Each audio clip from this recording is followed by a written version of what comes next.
Alright. Na tayo ditong Raider mga idol. Ayaw pumasok ng cambio.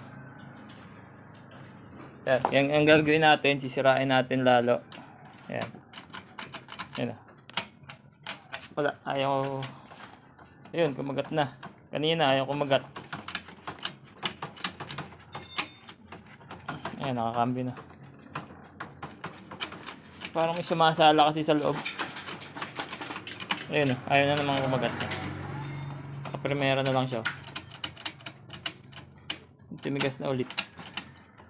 Merong, ayun. Ayaw.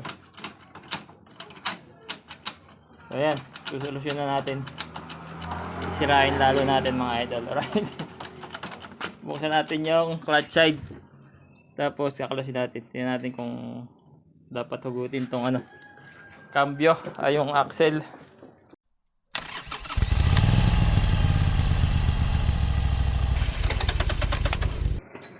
Alright, so ito na mga idol, nabuksan natin yung cover ng clutch.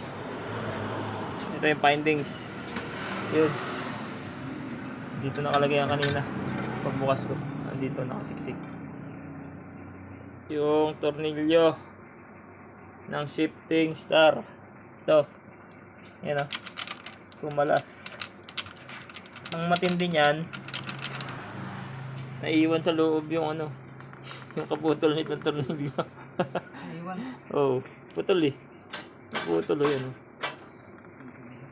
Sana mahugot agad natin. Kaya kakalasin natin tong clutch housing. Sana makalas natin. Right. Ito.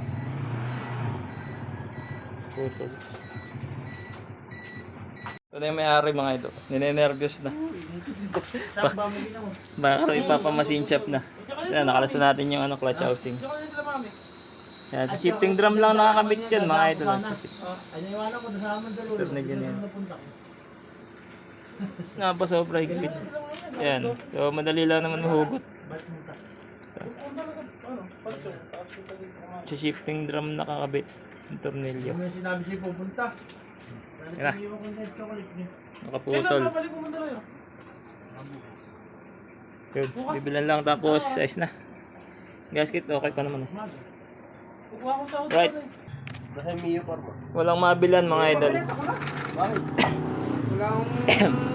Walang mabilhan. Wala kami mabilhan. Kaya ano na lang. Ilalagay namin. Allen. Hello vlog. Allen na stainless. Ito. Yan. Stainless na Allen. Yan. Pansamantagal. Pero manap ko pa rin ng ganito ha. Ito na lang lalagay namin. Allen. Right. So ayan. Sakto lang din yan din. Medyo mataba yung Allen ko. Hinasa ko pa to. Ayan. Sakto na.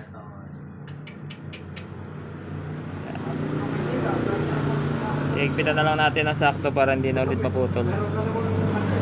Right. Yun. Kapit na natin.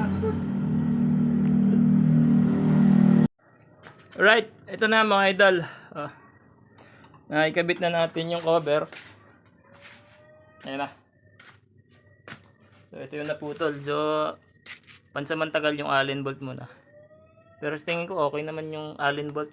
Kasi Allen lang naman din to. Mahaba lang. Hindi ko alam kung anong purpose. Kung may purpose ba to. Kung bakit pahaba to. Comment nyo na lang sa comment section mga idol. Alright. Nakabit na. Nasali na rin yung langis. At testing natin yung cambio. Ito. Yan. Primera. Segunda. Yan. Tercera. Cuarta. Quinta. Oh, sixta. Alright.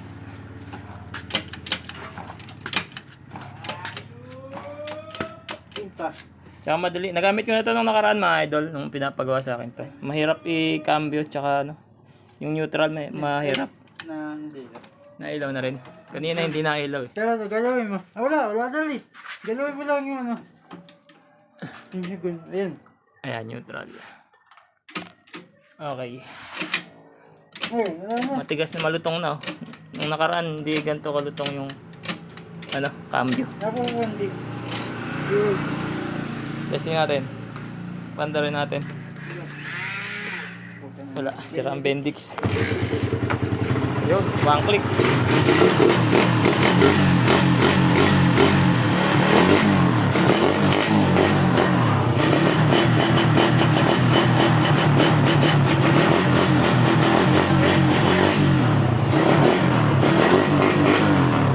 Cambio tayo.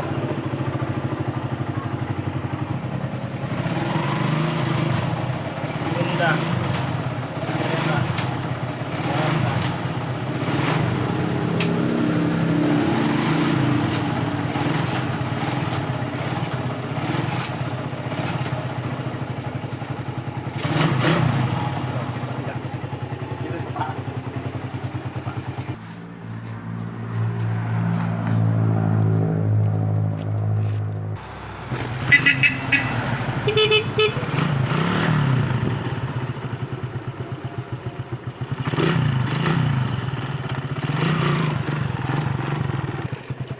Dali neutral ngayon.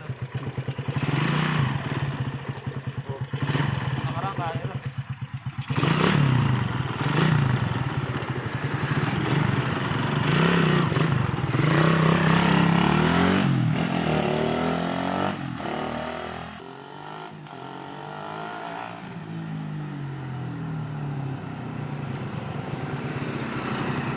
Cambio ngayon sa primera ay sa neutral. Right. Peace out mga idol. Right. So hanggang dito lang ang video mga idol. Peace out, peace out. God bless po. May share ako sa inyo. Right. So meron tayo ditong Velamoid gasket. Yan. So kung gusto niyo makabili nito, ilalagay ko yung link sa description. Shopee meron. Yan. So Velamoid gasket. Yan yung mga nabibili sa mga automotive shop o mga auto supply. Yan, kapag wala kang makuhang gasket, wala kang mabilhan na gasket. Yan, so kuha ka lang ng Velamoid, tapos mas okay kung yung gasket na ano mo, na kinalas mo is matatrace mo pa, magagawa mo pang magagamit mo pang bilang template dito sa Velamoid. So yan, gugupitin mo lang. Tapos kuha ka ng cutter na matalim-talim. Tapos salamin, yan, salamin na flat para diyan mo ipapatong to. Para maikat mo ng ayos yung Velamoid. Right. So ang pambutas naman, so madali lang. Ito lang din, pwede na. O kaya yung bala ng barena, puputulin mo lang tapos gagawin mo parang yung pambutas na puncher, ganun din. Gagayahin mo lang yung pambutas na puncher tapos pupukpukin mo ng martilyo. Mabubutas na yan. Alright. Ayan, so pakita ko sa inyo pag natapos na. So ikakat ko lang ito mga idol.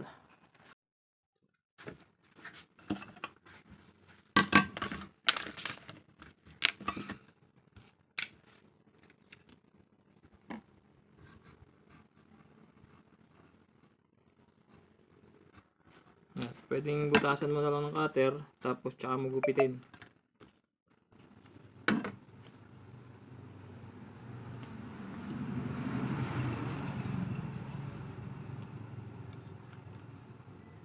Tapos ito yung pambutas natin mga idol. Yan. Yung barena, pinutol ko. Tapos yan. Hinasa ko sa bench grinder o kaya sa grinder. Yan. So matalim yan.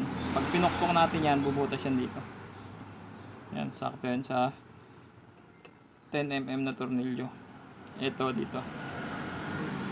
Yan, sakto din yan sa stud bolt. Yan. Yan. Ito medyo malaki. Salpa ka ng si stud bolt pero may dowel pin dito. So papalakihan na lang natin pag nabutas na nito. Right. Pukpukin lang yan martilyo. Tapos pukpok na. Okay.